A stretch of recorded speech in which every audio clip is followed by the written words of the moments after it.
Ahí está. Gracias. Y ahora sí ya apareció. Y es que, ¿sabe por qué no me?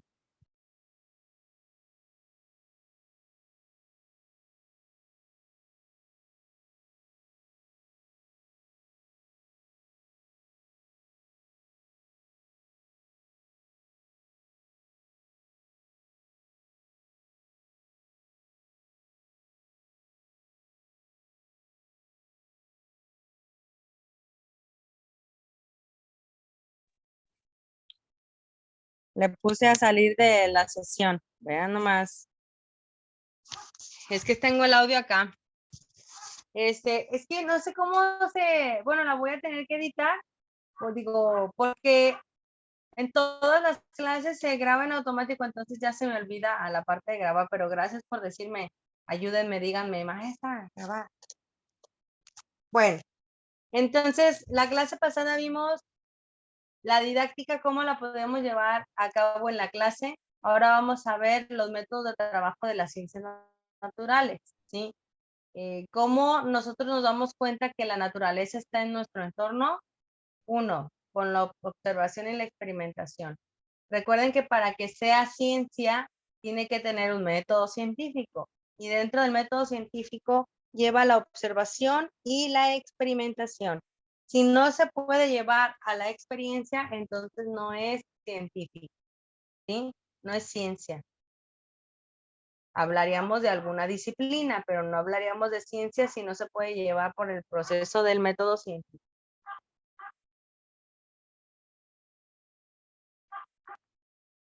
La observación y la experimentación son fuentes fundamentales de los conocimientos científicos de las ciencias naturales.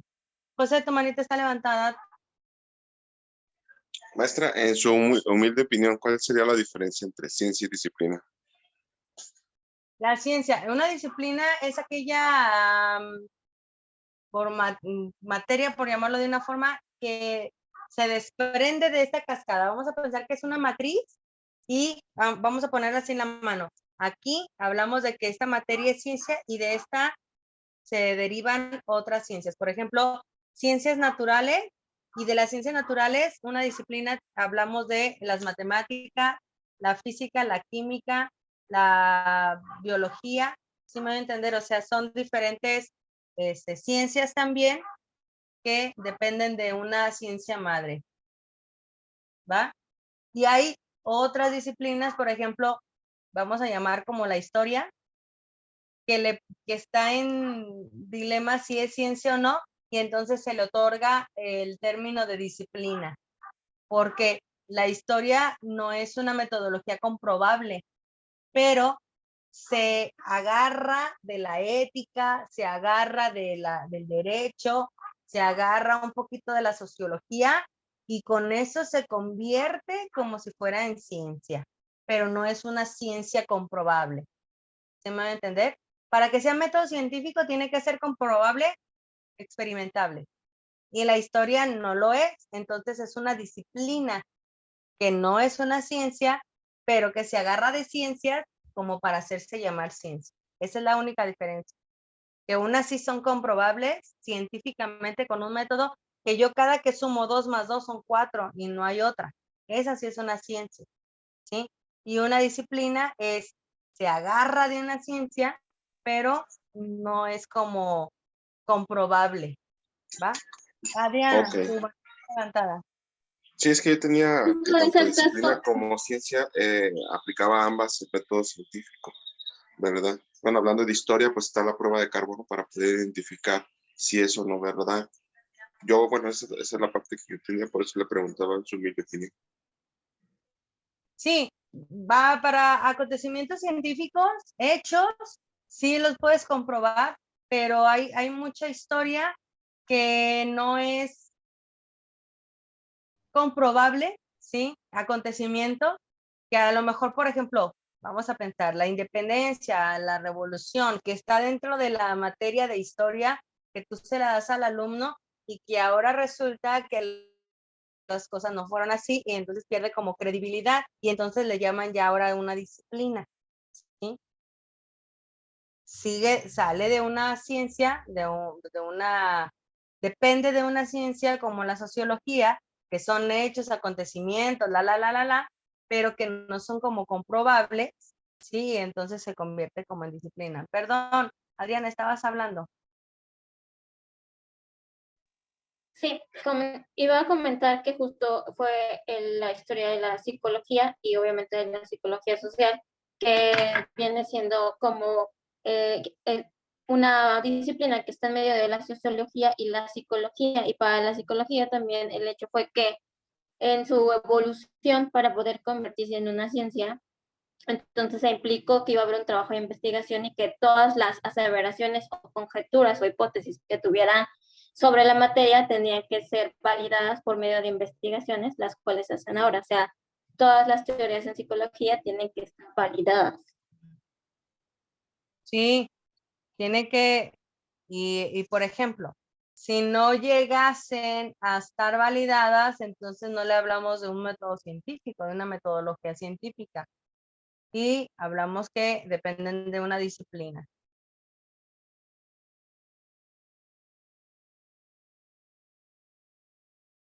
¿Sí, más o menos? Sí, maestra, gracias. Sí, maestra. Gracias. Ok, entonces, en este método de trabajo de las ciencias naturales siempre va a haber observación y experimentación. ¿Cómo se llega a estos conocimientos? Observando, viendo fenómenos que cambian, fenómenos que acontecen, por ejemplo, en una sociedad, en un salón, en X lugar, y haces tus anotaciones y vas observando esos cambios y lo vas anotando, pero cuando tú quieres volver a llegar a ese proceso, sigues estos pasos y logras el mismo objetivo, el mismo resultado, ¿sí?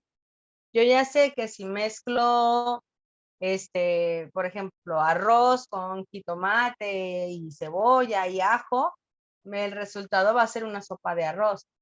Pero si yo, por ejemplo, pongo el jitomate primero a que se cosa, y luego le echo el arroz, y luego le echo la cebolla, y luego le echo el jitomate, realmente no voy a tener una sopa de arroz. Mi guiso que haga no va a saber a una sopa de arroz. ¿A qué vas a ver? No sé. Pero si no llevas una metodología, ¿sí? El arroz se hace duro. Si le echas agua fría, el arroz se hace como engrudo. Si me doy a entender, si no llevas esos pasos metodológicos, no va a funcionar ese proyecto, ese experimento, ¿sí? Entonces, uno de los métodos de las ciencias naturales es la experimentación y la observación. Los métodos clásicos de las ciencias naturales son la inducción, la deducción, porque aportan la parte de racionalismo, ¿sí? Pero también entra la parte de comparación y tu método experimental, ¿sí? Yo deduzco que si yo le echo por ejemplo, una sopa de arroz así tan sencillo, si no la tapas, no es sopa de arroz. El arroz se hace más duro y no se abre como debe de abrirse, tarda más y se te hace un engrudo. Algo tan sencillo como el vapor que requiere la sopa de arroz, ¿sí? Si yo no le doy ese punto a la sopa, no va a funcionar. Entonces, deduzco que el vapor es lo que hace que el arroz se abra, se quede de tal forma y agarre el sabor. No sé si me doy a entender. Es nada más como un mero ejemplo. Otro es la elaboración y organización de colectas biológicas.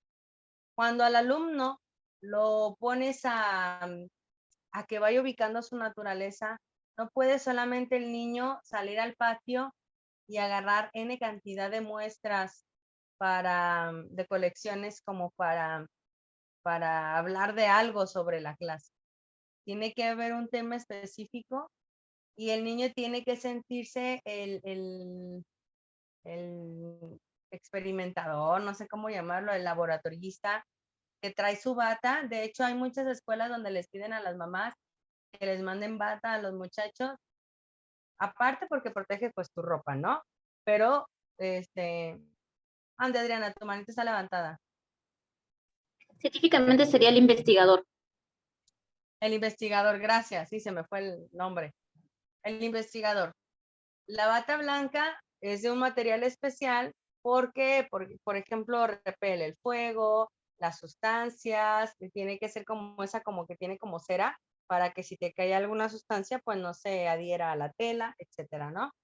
Pero cuando tú le pones una bata a un adolescente, hombre, el adolescente se siente doctor, o se siente químico, o se siente farmacobiólogo, se siente muy en el papel. Por eso es importante que desde pequeños les pongas esta vestimenta para que ellos sepan el lugar que tienen en ese experimento, ¿sí? Y no, como les decía, no solamente es que el niño agarre la muestra, porque al tomar la muestra con la mano se puede hasta echar a perder. Y entonces le explicas al niño que hay una forma de elaborar muestras, colecciones biológicas, ¿sí? Que necesitas diferentes instrumentos y le das hasta unas pincitas al niño y hay que agarrar con las pincitas la muestra de tal lado, se agarra la muestra. Entonces, todo eso el niño se siente súper feliz de vivir ese. Cuando al niño le enseñas lo importante que es una colección biológica, un fósil, y sabes que, por ejemplo, una pluma de un ave, X ave, deja una pluma así en el pasto, y el niño la levanta y le dices, ¿de qué ave será esa pluma? ¿Será una paloma? ¿Será, no sé, un canario? ¿Será un cotorrito? Y por la misma pluma te puedes dar cuenta qué animalito es. Y el niño empieza a pensar que desde ese momento el niño ya está haciendo esa conexión con la colección biológica. Vas a ver que se requiere, por ejemplo, se puede dañar la pluma, entonces hay que guardarla en una cajita de Petri. No sé, ya el maestro le dará las indicaciones de dónde va a poner la hojita para poderla analizar. Hay escuelas muy buena onda en secundaria donde les piden una muestra de semen, creo, y lo ven a microscopio. Hay escuelas que se pelearon con ese proyecto porque se les hacía como muy elevado, pero que, imagínense la maravilla de poder ver a microscopio el espermatozoide.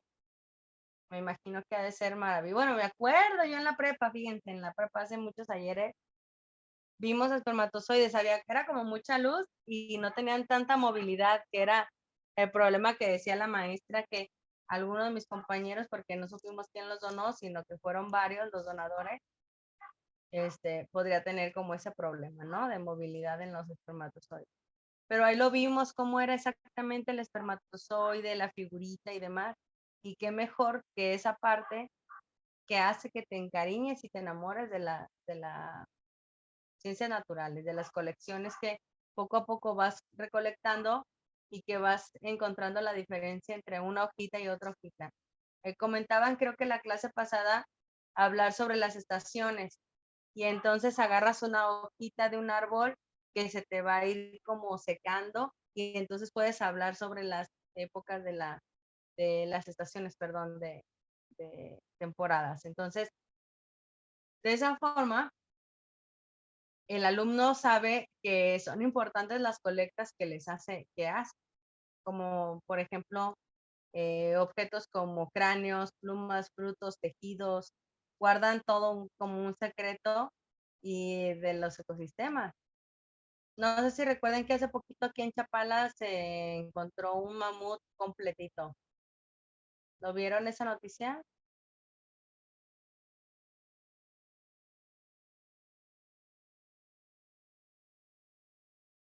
¿No la vieron?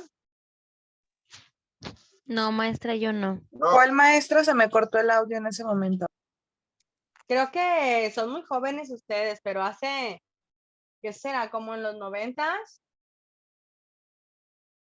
Creo que sí, en los 90s, en el lago de Chapala, bajó a un nivel muy triste, pero dentro de lo malo fue que encontraron todo un mamut completito todo Ah, el sí, a mí esqueleto. sí me tocó ver la nota, maestra. Yo ya estaba aquí en Jalisco cuando eso pasó y de hecho hace como un mes llevé a mis hijos a verlo. Ahí está en el Museo de Paleontología.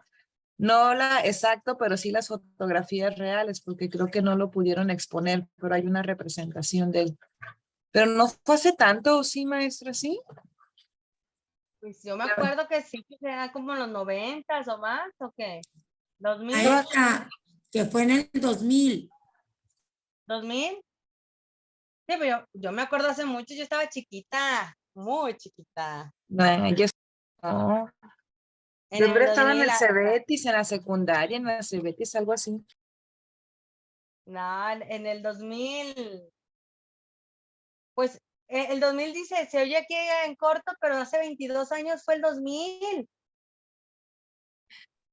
Ya Bueno, sé, viéndolo así suena cruel, sí, ya fue hace mucho. sí, o sea, hace 22 años estábamos en el 2000. Y uno dice, ay, no, fue hace poquito aquí en el 2000, pero ya son 22 años de eso. Entonces, pues sí, sí estuvo medio. Y estuvo bien la noticia, pues, porque, por ejemplo, hubo muchas dudas sobre pelaje, eh, no habían tenido como un animal con un esqueleto completo. Cuando ellos no encuentran algún tipo de hueso, ellos deducen cómo era y, y lo complementan. No hay, o sea, yo no sé cómo ellos creen que los dinosaurios rugían así como ¡guau! Porque no hay un sonido de los dinosaurios. Entonces, imagínense que le hicieran pío, pío, los dinosaurios, no se sabe. Ellos deducen, pero realmente no se sabe. Nos quedan menos de un minuto, Ricardo. Dinos, por favor, de qué nos... Rápidamente, yo me acuerdo que un maestro que tuve en la universidad, el maestro Otto, que acaba de fallecer, nos había dicho que ese de Chapala no era un mamut, sino un gonfoterio, que es un posterior al mamut. Y sí, está todavía, y actualmente lo exponen en el Museo de Paleontología aquí en Guadalajara. Ya me quedaste con duda, ya no supe qué animal era entonces. Gonfoterio se llama. Después del mamut. Sí, pero sí es de miles de años después. Pero es familiar del mamut, ¿no? Porque sí parecía Sí, mamut. sí, la apariencia sí es como de mamut, pero no es un mamut como tal. Es un gonfoterio y está expuesto en el Museo de Paleontología de Guadalajara.